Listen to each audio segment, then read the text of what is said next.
Hey, quick question for you. Have you ever heard someone say the situation is a powder keg and had absolutely no idea what they meant? Like, are they talking about cooking? Explosives? What's going on? Well, if you've ever watched the news or had a conversation about global events and felt totally lost because of the words being used, don't worry, you are not alone.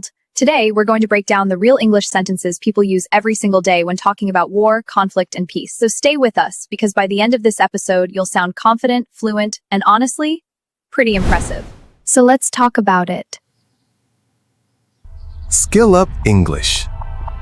To speak with confidence, lead with excellence.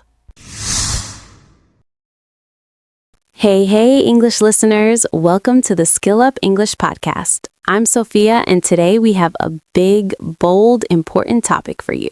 And I'm Adam. Guys, honestly, if this podcast has ever helped you, please share it, subscribe, and help our little community grow. It truly means the world to us. Now let's get into it. So, Adam, let's set the scene. Imagine you're watching the news and the reporter says, tensions are escalating between the two nations. What does that actually mean? Great starting point. Tensions are escalating means the situation is getting more serious and dangerous, like pressure slowly building up. Escalate means to increase or intensify. Exactly. So you might say tensions between the two countries escalated after the border dispute. It's a super common phrase in news English. And here's one you'll hear constantly. The two sides are on the brink of war. On the brink means on the edge, like you're one step away from something happening. Ooh, I love that one. So the region is on the brink of a full-scale conflict. Full-scale means complete, total, involving everything. Okay, I have to be honest. The first time I heard full-scale war, I thought someone was talking about like a giant weighing scale. Adam, only you. But yes, full scale has nothing to do with weight. It means involving the maximum level of force or effort. All right, let's talk about another big one. A ceasefire was declared. This is huge in war vocabulary. Yes, a ceasefire, also written as cease-fire, means both sides agreed to stop fighting, at least temporarily. Cease simply means to stop. So you could say the United Nations called for an immediate ceasefire to protect civilians. And civilians means ordinary people who are not soldiers. That's such an important word, civilians. You'll hear it constantly in conflict news. Many civilians were displaced during the conflict. Displaced means forced to leave your home. And that connects to another phrase, a humanitarian crisis. Humanitarian relates to helping people who are suffering. Right. So the war triggered a humanitarian crisis, leaving thousands without food or shelter. Triggered here means caused or started something. It's a heavy topic, but these are sentences real people use every single day. Understanding them helps you follow global conversations. Absolutely. Now let's talk about how wars start. You might hear, the conflict broke out in the northern region. Broke out is a phrasal verb meaning it started suddenly. Great phrase. And its opposite, the conflict died down after peace talks. Died down means became less intense or came to an end gradually. Peace talks is another key term. It means meetings or negotiations between opposing sides to find peace. You'd say both governments agreed to engage in peace talks. Engage in means to take part in something or get involved. Now, here's a phrase that sounds a little dramatic but is very common. The country declared war on its neighbor. Simple and direct. Declared war means officially announced that a state of war exists. And the formal version, the government issued a declaration of war. Declaration is the noun, a formal official announcement. And what about an arms race? That's a fascinating phrase. Oh yes, an arms race is when two or more countries compete to build more and stronger weapons than each other. Arms here means weapons, not your actual arms. Which would be a very different kind of race. Okay, the Cold War was defined by a dangerous arms race between the superpowers. Superpowers means extremely powerful nations. And connected to that, the country is stockpiling weapons. Stockpile means to collect and store large amounts of something, usually for future use. Exactly. Reports suggest the military is stockpiling ammunition near the border. Ammunition means bullets, bombs, things used in weapons. Let's shift a little. What about when we talk about the aftermath? What happens after a war? Great transition. So you'd say the country is still rebuilding after years of war. Aftermath means the period of time following a disaster or conflict. And the war left the economy in ruins. In ruins means completely destroyed. That's such a powerful image. The city that was once beautiful now lay in ruins. It really makes you feel the devastation. Another important one, war crimes were committed during the conflict. War crimes are serious violations of international law during war, like targeting civilians. And the leaders were brought before an international tribunal. A tribunal is a type of court, especially one set up for a specific purpose, like judging war crimes. Let's talk about people fleeing war. You often hear millions of refugees fled the country. A refugee is a person forced to leave their country due to war, persecution, or disaster. And they sought asylum in neighboring countries. Sought was the past tense of seek, meaning to look for. Asylum means protection given by a country to someone who has left theirs. Empathetically, these are real situations for real people, and being able to talk about them in English matters, whether you're watching news, having debates, or studying international affairs. Absolutely. Now, ever heard the phrase a proxy war? This one comes up a lot in political discussions. Yes, a proxy war is when two powerful countries support opposing sides in a conflict instead of fighting each other directly, like using other countries as their proxies, their representatives.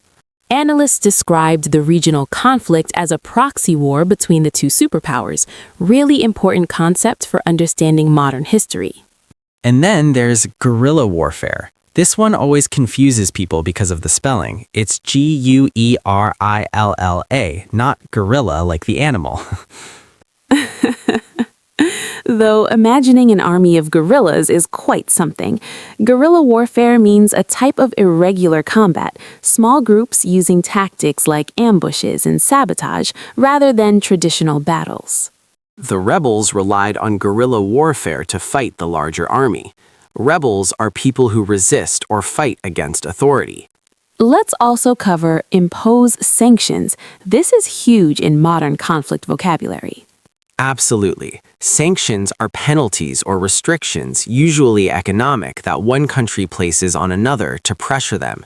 The international community decided to impose heavy sanctions on the aggressor nation. Aggressor means the one who starts or provokes the conflict. The aggressor was condemned by world leaders. Condemned means strongly disapproved of publicly. And what about a no-fly zone? That's a phrase from military and political news. A no-fly zone is an area where aircraft are forbidden to fly, usually enforced by a military to protect civilians. The alliance established a no-fly zone over the conflict's area. Established here means set up or created officially. Such a clean word to know. Now, let's talk about diplomacy, because not everything ends in war, thankfully. You might hear diplomatic efforts to resolve the crisis are underway. Diplomatic relates to managing relations between countries through negotiation. Underway means currently happening. Great sentence. And both parties signed a peace treaty. A treaty is a formal, legally binding agreement between countries. The peace treaty brought an end to decades of hostility. Hostility means unfriendly or aggressive behavior between groups. I love that word, hostility ending. It feels hopeful. And connected to that, a truce was reached. A truce is an informal agreement to stop fighting temporarily. Like, the two sides agreed to a temporary truce during the holiday season. Even in the darkest situations, there are moments of humanity. That's beautiful, Adam. Okay, one more powerful phrase before we get to our vocabulary section. Collateral damage. Oh, this is an important but controversial phrase. Collateral damage is a military term meaning unintended civilian casualties or damage caused during an attack aimed at a military target. Officials admitted there was significant collateral damage during the airstrike. Airstrike means a military attack carried out by aircraft. And it's important to understand that behind every phrase, there are real human stories.